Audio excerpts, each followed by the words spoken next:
Hi, HRN listeners. We're celebrating our 15th anniversary, and we have a really fun campaign and an ask for you. This 15th anniversary tour is aiming to bring you closer to unique food and music experiences in some of the most exciting cities in America.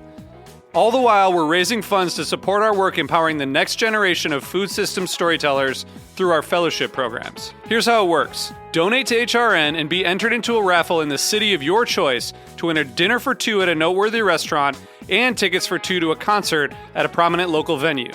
We have incredible partners in New York, Los Angeles, Philadelphia, Nashville, Las Vegas, Charleston, Asheville, and Ardmore, Pennsylvania, who have donated a meal for two and two tickets to a concert of the winner's choice. And all donations help fund our fellowship programs, where we're helping to build essential workforce readiness skills and food system storytelling skills. Check out heritageradionetwork.org/15 to donate and enter to win today. That's heritageradionetwork.org/15.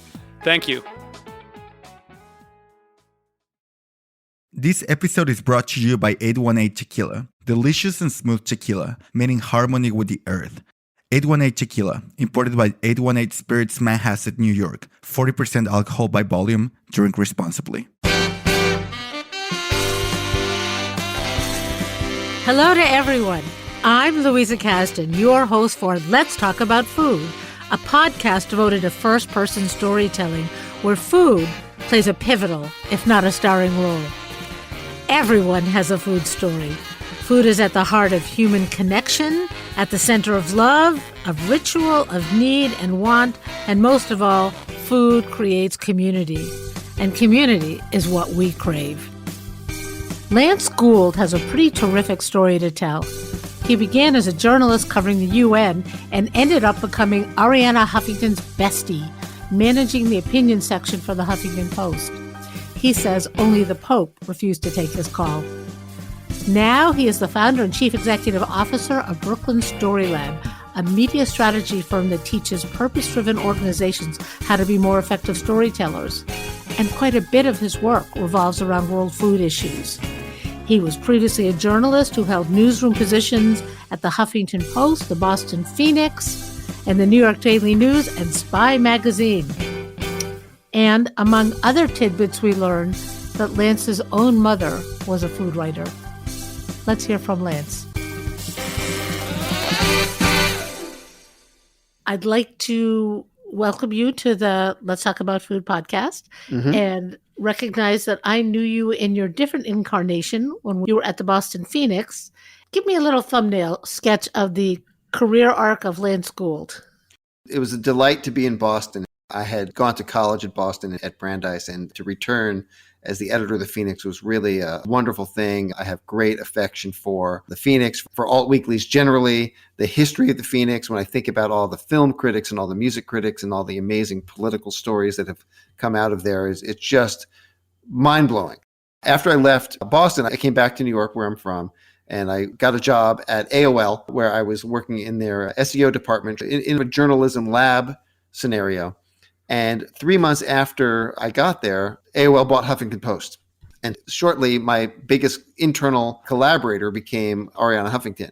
And I was soon put onto her team and spent the next 6 years with her, working as an executive editor, covering a variety of scenarios, including the opinion section, in which I was leading to get luminaries to write for us. I was traveling all over the world. I was meeting really interesting people. At one point, Huffington Post had 200 million unique visitors a month. It was one of the largest news sites on the planet. And the blog traffic was about 18% of that traffic. So it was really a marvel to work in that environment and to work with the name Huffington Post meant something, to the point where I could tell you who I didn't get to write for us. I couldn't get the Pope and Queen Elizabeth. Pretty much everybody else we were able to get to write for HuffPost. And one formula I found in that scenario was utilizing social good as a route to bringing people onto the platform. When you meet somebody like, say, a Richard Branson, who has a great interest in oceans, when I first met with him and his team, I said, you should write for us. And they said, sure, but nothing happened right away.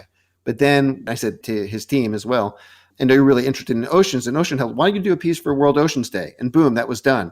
And so after I left HuffPost in 2017, I started my own company called Brooklyn Story Lab. And our mission statement is that we teach purpose-driven organizations how to think and behave like media companies. So really what we're doing is helping purpose-driven social good organizations better tell and amplify their stories. Because all of us, you, myself, we're all media companies, but not all of us have the skill set or the capacity to tell or amplify those stories. So that's what we do. Wow. Before we get into the real questions I have about you and food and what Brooklyn Story Labs is doing around food, you have to give me a little Arianna Huffington. What is it like to work with Arianna Huffington? I loved working with Arianna. She's a marvel. She preaches sleep. That's one of her big things right now, but I don't know that she actually does sleep because she seems like she's constantly on the move. I'm really blown away by what she's been able to accomplish. And she was the captain of the Cambridge debate team. So she's really quite a skilled orator. She's really a great thinker. And it was really just a marvel working with her. In terms of the work environment in HuffPost, there wasn't a lot of top-down management. Everyone was really free to do what they want. It could be a rough and tumble playroom in terms of the newsroom sometimes, but it was really an environment in which the best ideas won. I love it. I think I read her Picasso biography before I understood that she was also Stetsonopolis and then became Huffington Post. And then, oh my goodness, what a talent. Just an incredible talent. Yeah, because of course this podcast is called Let's Talk About Food. Let's talk about food. Where does food fit in this incredible media galaxy that is Lance Gould? Our North Stars are the SDGs, and I'm not sure how familiar your audience is with the SDGs, but it's the UN Sustainable Development Goals. And in 2015, the UN unanimously passed, and it's pretty amazing when you think that it's so difficult to get anything passed in Washington or in the UN or any governing body to get unanimous support for something is incredible. It's 193 countries, some really messed up countries, North Korea and some of these other closed states, all aligned. Everyone's on board with the SDGs. The SDGs are a plan to make the planet more sustainable and to make sure no one gets left behind, with a 15-year blueprint for sustainability that went from 2015 that will end in 2030. It's also known as the 2030 Agenda. There are 17 different goals here, and they cover as many different topics as education, health, poverty, climate, life on land, life underwater, and one of them is food. In SDG 2, it's called Zero Hunger. And in terms of food, we put together an event last year during UNGA, which is the UNGA, UN General Assembly. Every year there's a UN week, and it's also known as UNGA. And we put an UNGA event together last year that was a convening all about food and food systems. Now, what's interesting is in the development world, there's a lot of talk about systems and how agriculture and science and climate, everything affects food together as a system. And we were looking at every possible angle when it comes to food. We had Jose Ramos Horta, who's a Nobel Peace Prize winner from Timor-Leste, the former president of Timor-Leste, was one of our guest speakers. And he talked about conflict resolution and food, and how in times of great crises, how food and water as well can be a source of conflict. We were looking at everything from GMOs and other solutions that could address some of the world's most difficult, intractable problems when it comes to food. And we had a guest who came on and talked about cricket cookies. We had a guest who came on and talked about how an invasive fish species can be turned into a fish jerky. So taking awful problems and flipping them jiu-jitsu style into solutions is really an amazing scenario. So that was called Goals Post. And that's one area where food fits into the Brooklyn Story Lab ecosystem. It's fascinating. It's always been my contention that food reigns supreme in being connected to every other issue, because food is so densely and intricately related to human welfare and human sustenance. So you really can't talk about transportation or air quality or whatever without thinking about how are people going to get fed. So that's absolutely true. And it's funny that you mentioned transportation, because there's a lot of talk about biofuels. And biofuels were a solution at one point, but now I think people are rethinking biofuels as a transportation solution, and because it really interferes with food production. And when we're clearing a lot of Amazonian rainforest to grow biofuels, that's not really a great solution. And that's okay. It's okay to go down a path and recognize that it's not the right path, as long as we can correct it. There's another organization that we've worked with over a number of years. It's called the Eat Forum. I'm not sure if you're familiar with this group, They're based out of Norway. It's called the Eat Forum. And every year they hold a conference. Excuse me. Are you saying EAT, sorry. Yes. EAT, the Eat Forum. And every year, even though they're based in Norway, they have an annual conference in Stockholm, which is in neighboring Sweden. But it's called the Eat Stockholm Food Conference. And that sort of examines, in a great 2 or 3 days of thought leadership, the intersection of food, science, sustainability, agriculture, and celebrity chefs. So Marcus Samuelsson will be there, and Michael Pollan will be there. And these are folks that have actually met at previous editions of the Eat Stockholm Food Forum. But it's incredible. You're absolutely right how food is at the center of the universe when it comes to, it's really interconnected. And that's why the SDGs are really interconnected. One, pushing one lever on one of the SDGs, say it's poverty or gender equality or climate, impacts all of the other SDGs. So it can impact food, or making an improvement in the food system or in the food space can have benefits that reach far into some of the other problems that we have, including gender equality and education and things of that nature. Well, that, I guess, is the very nature of a system, that affecting one element of it affects all elements of it. Absolutely.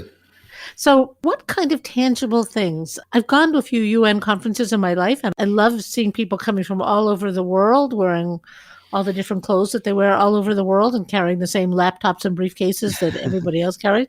But what kind of tangible things can come out of a big conference like the EAT conference? A lot of it is about solutions.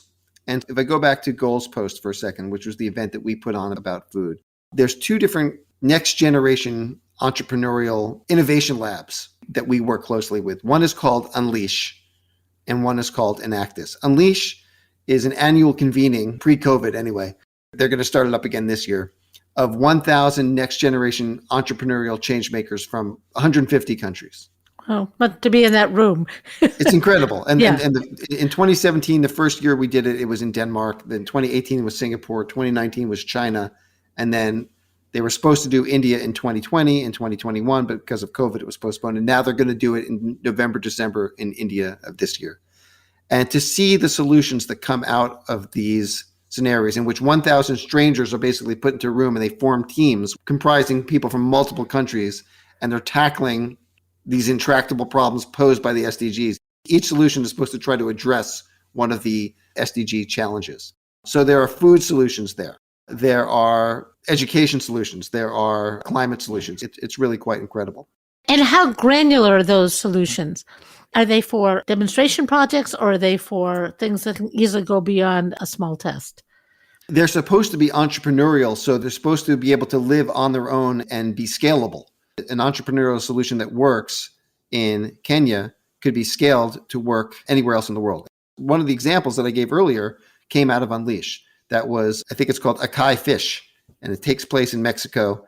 And they take this invasive fish species and they turn it into a fish jerky. Now, not only does that become a healthy nutritional snack, number one, number two, it gives employment to fishermen in the Mexico region, and fishermen who've been devastated by this invasive species, who are losing all the fish that they normally are able to catch. And number three, it's reducing the presence of this invasive species and targeting it.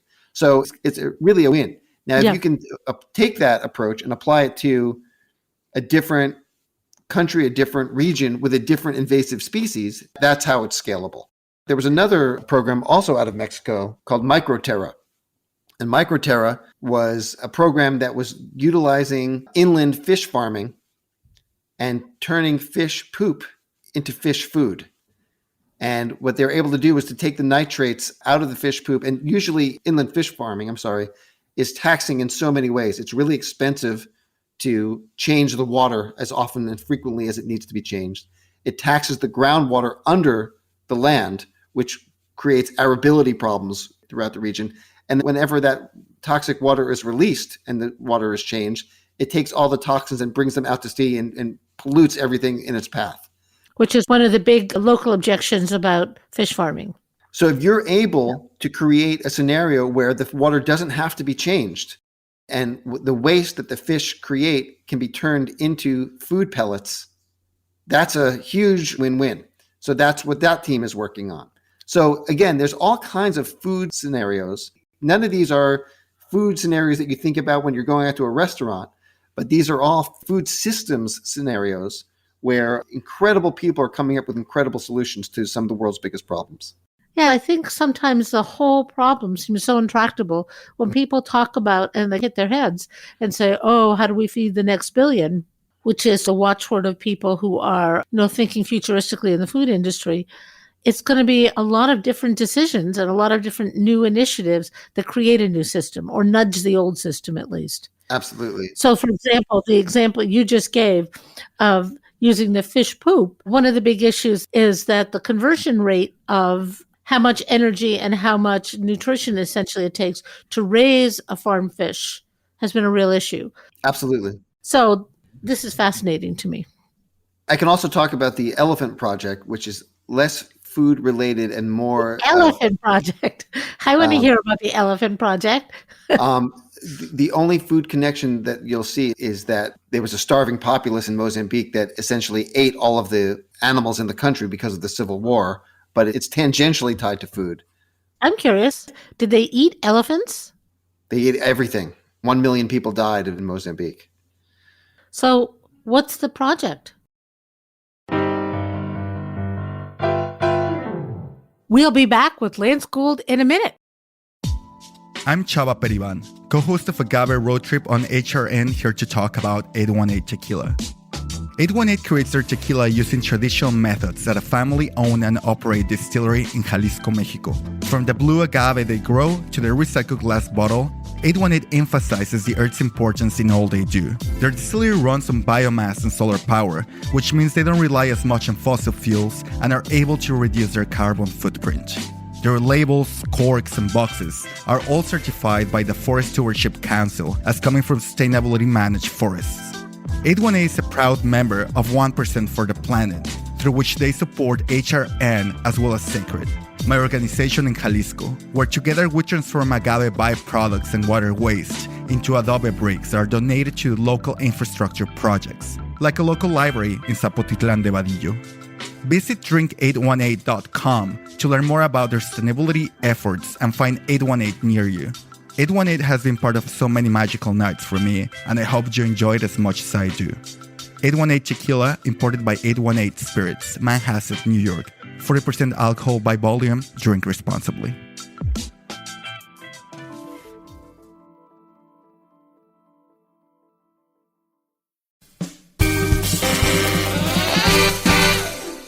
And we're back with Lance Gould of Brooklyn Story Labs.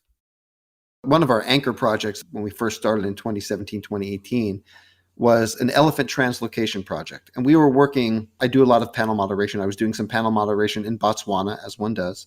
And I was approached by a for-profit that came to me and said, we have a purpose-driven project we'd like to talk about. They said, for every hectare of land that we disturb with excavation, this was a diamond company. They said, for every hectare of land that we disturb with excavation, we try to have 6 hectares of land that we protect. And so we actually own a number of nature reserves in South Africa and Botswana, which are the only 2 countries that allow for the private ownership of game. And one of these nature reserves is in South Africa. It's in the northern part of South Africa near the Botswana and Zimbabwe borders. It's called Venetia Limpopo, and it's about the size of Atlanta. It's massive, but it's not massive enough for elephants.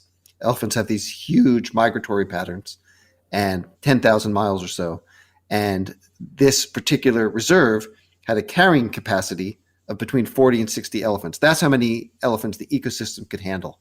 But they had 270 elephants on this property, more than 200 elephants too many for the ecosystem to handle. Too many elephants in one location can destroy it. They'll overgraze, they'll knock over trees, they can just run ramshot over the environment. But Mozambique, which is a neighboring country to South Africa, had a devastating civil war from 1977 to 1992. 1 million people died in that conflict. Many died of famine, and the starving populace of the country consumed every animal in Mozambique. Essentially, there was almost no wildlife left in Mozambique after this conflict was over. Now, when I noted that too many elephants in one ecosystem can destroy it, not enough elephants in an ecosystem in that kind of habitat can also stunt that ecosystem and not let it thrive, because elephants have 17 or 18 different traits that can help ecosystems thrive. Their dung is incredibly fertile. Some plants count on elephants to propagate. because they'll consume the plant seeds and disperse them elsewhere. They'll knock over trees in a way that creates animal highways that otherwise would be impenetrable for animals. 61 different invertebrates can live in an elephant footprint in the rainy season. There are keystone species, so the ecosystems without elephants are essentially devastated. So by moving 200 elephants from one ecosystem with too many to one ecosystem with essentially none could save both. So we helped create this program that was called Moving Giants. It was a double entendre on the moving of the elephants. And we captured this in a video documentary. We captured it in a social media campaign. And we had a website that was up for a number of years, now defunct, like the Boston Phoenix, that captured elephant and conservation news from around the world. There's not a direct connection between this elephant project and food, but it's just when you're examining systems around the world, as we were discussing, around the globe, and certain countries face different problems than other countries. And so that's the best way to put it. But this is a solution. Translocation is a solution that is going to give the people of Mozambique not only a healthier animal habitat because of what the elephants can bring there, but also there's two kinds of poaching. There's commercial poaching and big ticket poaching, and then there's subsistence poaching. And it seems like in Mozambique, the latter has been much more of an issue because, again, of the poverty in that country. But in teaching the local population that having elephants can be more beneficial than not having them, and it's more expensive. It hurts the local economy to kill an elephant more than it does to have a living elephant that can be there for tourism and for other reasons. That it seems to be an effective methodology now the elephant population in Mozambique is really growing. In fact, there's a really fascinating scenario in one of the parks in Mozambique, a different park than the one we were working with, where elephants have evolved to not growing tusks anymore. There's been an incredible evolution there. Where they have just evolved so that they don't grow tusks? There seems to be an elephant population, and I believe it's called Gogoroso National Park in Mozambique, where elephants are no longer growing tusks because evolutionarily they seem to recognize that having tusks harms them because it puts them in a poacher's crosshairs. Now, I don't think that's why it's evolved that way, but it could be that the elephants that have the tusk are the ones that have been targeted, and so the ones that are continuing to populate are the ones that don't have the big tusks or don't have any tusks. But it's a fascinating development that's happening in Mozambique where elephants are evolving to not grow tusks anymore. Interesting, where they just seem to live longer because they're not brutalized for it and they can propagate species and carry on. Maybe it's a recessive trait, we don't know, but exactly. That's fascinating. Wow. So all of this is happening. And how are we doing on the SDGs, especially with respect to food? Are things better in the world from your vantage point?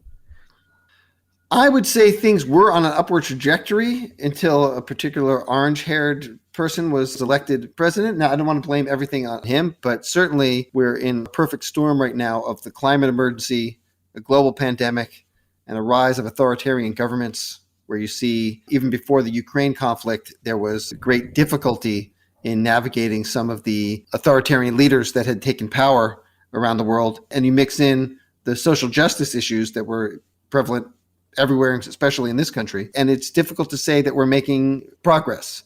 I'm sorry to say that I don't think we are making progress, and I think we're going backward. I think with regards to food, there's great possibilities that we don't have to have a starving populace in the world. There's enough land and there's enough possibility for food to sustain everyone. But we're making difficult and incorrect choices, I would say. There's an opportunity for integrating more plant-based foods into our diet to sustain the global populace. But again, there's a lot of great challenges ahead, and I don't think we're going in the right direction. Well, that's problematic. For me, I've been studying this for so long, and the needle doesn't seem to move. The amount of food that we can produce, the amount of food that we do produce in the world, and the amount of it that gets spoiled before it even makes it into the human distribution system, whether it spoils in the fields or in transit or in distribution. It's just kind of so much food goes to waste after it's already prepared. Yeah. I've seen some really interesting solutions tackling that scenario. Have you heard of an app called Good to Go? No. Good to Go is an app that I've seen here in New York City where you can enter in a restaurant, or you can see a checklist or menu, as it were, of restaurants that are participating and find out what they have available the next day. It's like a bagel shop that after 5 p.m. you can get a dozen bagels because Day-old lasagna. Exactly. But that's good enough for me, and that's good enough for a lot of people to have day-old lasagna. That's not a bad thing. We have a couple of things like that are fascinating that I'm familiar with. One of the things that happens in New England is something called the Daily Table. And it was started by a man who used to be the CEO of Trader Joe's. Okay. And he got food and social justice religion. And he sells all of those, whether it's bread or salads or produce, everything which is a little bit at the sell-by date. And sells it at and makes incredible deals and sells it because so much food is being wasted. And it sets up grocery stores in areas where they are needed. And it's a pretty great concept. Yeah. Yeah. Amazing. Listen, everything that we do that's positive is worth doing. Absolutely. Yeah. Absolutely. Couldn't agree more. The Daily Table, I'll look for that one. Yeah. So just because I'm always interested in this, tell me a little bit about what you think about food. Is it something that animates you? Did you grow up in a sort of food-focused family? Is that... My mom was a food writer, actually. Oh my God. Tell me about that. My mom had always been interested in food. My dad went to medical school in Belgium. And so my parents moved to Belgium and lived there for 4 years, where my mom became very immersed in French cuisine culture. I think my mom was about 7 months pregnant with me. And when she learned that in Belgium, if there's any difficulties in childbirth, they'll try to save the child before they try to save the mother. And she thought, perhaps I'll go back to New York to deliver this baby. And so I was born in New York. But she then became a food writer, and she taught food classes in Westchester and New Jersey when we lived in those two locales. But I think when I was growing up, I was like, ew, I don't want this balsamic vinaigrette on my salad. I don't know what that is, but I just want a hamburger. And so I don't think I reconnected to food until maybe I was in college, and I started exploring, in Boston, Indian food and other cuisines from around the world, and lit the fire for visiting the world. And I've done a lot of travel for work, and I've done a lot of travel otherwise. And really, food is always a part of that experience for me. I just can't imagine how funny that is that your mother was a food writer and you went on, give me the straight up American stuff, Mom. Don't try to. Oh my God. We used to have seat cushions at the dining table, and I couldn't leave the table until I finished something. So I'd hide certain things under the seat cushions at the table so I could just have French fries and hamburgers. That is really funny. This is great talking to you.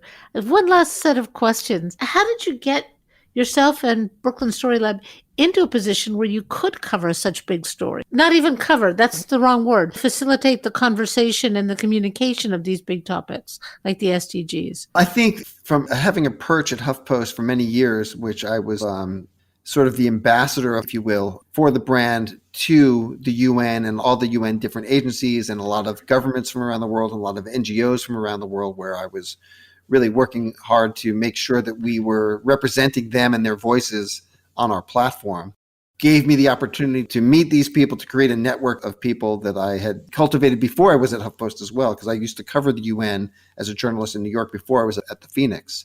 So I had great inroads to the UN and the international community here. And once I started Brooklyn Story Lab, the idea being that we wanted to work with purpose-driven organizations, it was really pretty clear and simple. That was the audience we were going for. That was the demographic we were going for. Those were the stories we wanted to cover. And a lot of it was through goodwill. And I'm on the board right now of World Elephant. That's a pro bono position. But I really try to devote a lot of time to causes that I care about. And so there's a lot of opportunity to further the social good work that so many organizations are doing. And now we've turned that into a business. Well, fascinating, inspiring to talk to you. Incredible. Thank you. Thank you so much. It's inspiring to talk with you, and I've always loved the work that you've done, and how you're covering food is just so inventive and so brilliant. Thank you, Lance. This was great. Thanks for listening.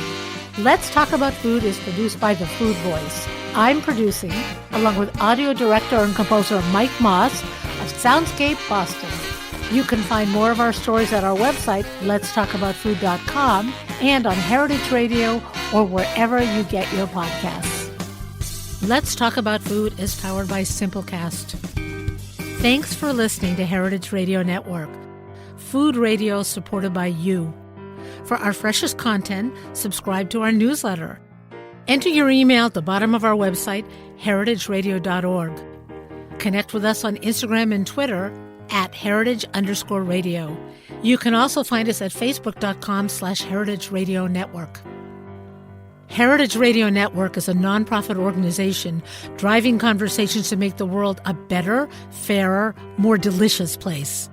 And we couldn't do it without support from listeners like you. Want to be a part of the food world's most innovative community?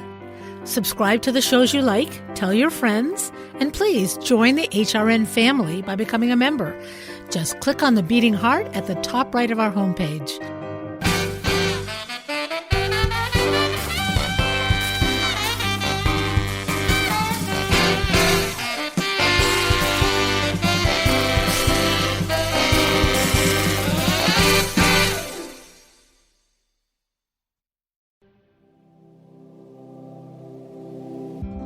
Hey there, I'm Lee Ullman here with some big news from the National Young Farmers Coalition.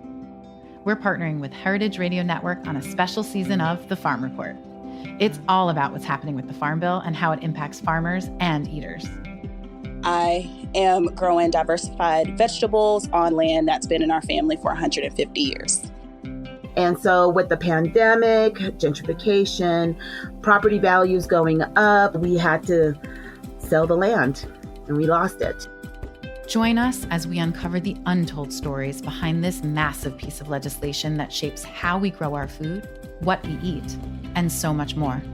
The problems we have had, those are things that come from earlier Farm Bill and USDA policy, right? Like Earl Butts, get big or get out. You know, it's my responsibility to know not only what I'm eating, but then like how that all came to be. And realize like, wow, like this piece of legislation, all this money, like it's technically something that I support as a taxpayer.